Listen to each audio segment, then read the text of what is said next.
శివపురాణం ప్రకారం బిల్వదళం మారేడు వృక్షం ఆవిర్భావం. 1. మారేడు వృక్షం ఎలా ఉద్భవించింది? ఆవిర్భావ ఘట్టం. పరమశివుడికి అత్యంత ప్రీతిపాత్రమైనది బిల్వదళం. శివపురాణంలోని విద్యేశ్వర సంహిత ప్రకారం ఒకసారి లోకమాత పార్వతీదేవి మందర పర్వతంపై పరమశివుని గురించి కఠోరమైన తపస్సు చేస్తోంది. ఆ తపస్సు తీవ్రతకు అమ్మవారి నుదుటిమీద చెమట పడింది. ఆ చెమట నుండి ఒక బిందువు కింద పడింది. ఆ బిందువు భూమిని తాకగానే అందులోంచి ఒక మహావృక్షం ఉద్భవించింది. అదే పవిత్రమైన బిల్వ వృక్షం, అంటే మారేడు చెట్టు. అమ్మవారి స్వేద బిందువు నుండి పుట్టడం వల్ల ఆ వృక్షంలో సాక్షాత్తూ పార్వతీదేవి, ఇతర దేవతలు కొలువై ఉంటారు. బిల్వ వృక్షం యొక్క మూలాల్లో అంటే వేర్లలో బ్రహ్మదేవుడు, కాండంలో అంటే మొదల్లో శ్రీ మహావిష్ణువు, కొమ్మల్లో పరమశివుడు, ఆకులలో స్వయంగా పార్వతీదేవి నివసిస్తారని శివపురాణం ఘోషిస్తోంది. 2. త్రిదళ రహస్యం. 3 ఆకుల పరమార్థం.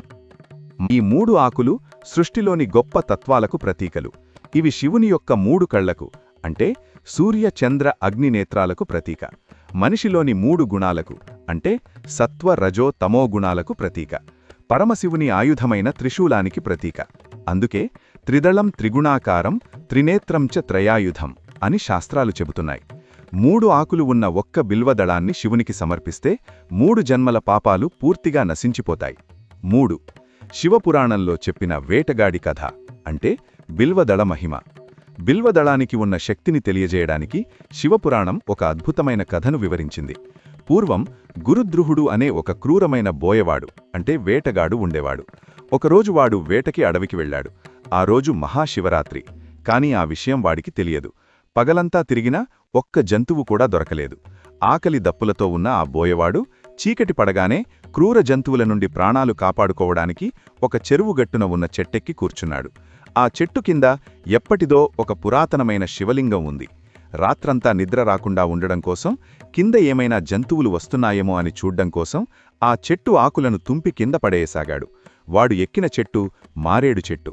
వాడు తుంపి కింద పడేసిన ఆకులు నేరుగా ఆ శివలింగం మీద పడ్డాయి. వాడికి తెలియకుండానే ఉపవాసం ఉన్నాడు. రాత్రంతా జాగరం చేశాడు. శివలింగంపై బిల్వదళాలు వేశాడు.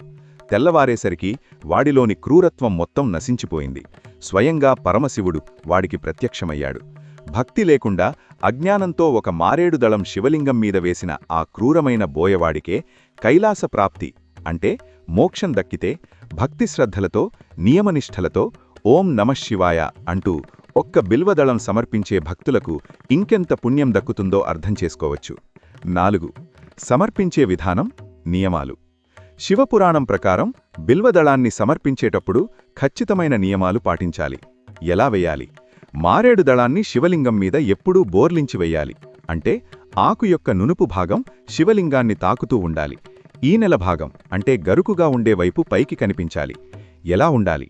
ఆకులకు చిరుగులు ఉండకూడదు, పురుగులు తిని ఉండకూడదు, రంధ్రాలు ఉండకూడదు. 3 ఆకులు ఖచ్చితంగా కలిసి ఉండాలి. 5. ఆశ్చర్యపలిచే పవిత్రత. నిర్మాల్య దోషం లేని ఏకైక పత్రం. సాధారణంగా దేవుడికి పెట్టిన పూలు, ఆకులు వాడిపోతే వాటిని తీసేసి పారేస్తాం. వాటిని మళ్లీ వాడకూడదు. అంటే దీనినే నిర్మాల్య దోషం అంటారు. కాని సృష్టిలో నిర్మాల్య దోషం లేని ఏకైక ఆకు మారేడు దళం మాత్రమే. శివుడికి సమర్పించిన బిల్వదళం వాడిపోయినా, ఎండిపోయినా సరే దాన్ని మళ్లీ నీటితో శుభ్రంగా కడిగి 6 నెలల పాటు రోజూ శివునికి సమర్పించవచ్చు. ముగింపు. యజ్ఞయాగాదులు చేయడానికి, కోట్ల కొద్దీ బంగారాన్ని దానం చేయడానికి ఎంత పుణ్యం వస్తుందో, ఒకే ఒక్క మారేడు ఆకును స్వచ్ఛమైన మనస్సుతో భోలాశంకరుడికి సమర్పిస్తే అంతకంటే ఎక్కువ పుణ్యం వస్తుందని శివపురాణం చెబుతోంది.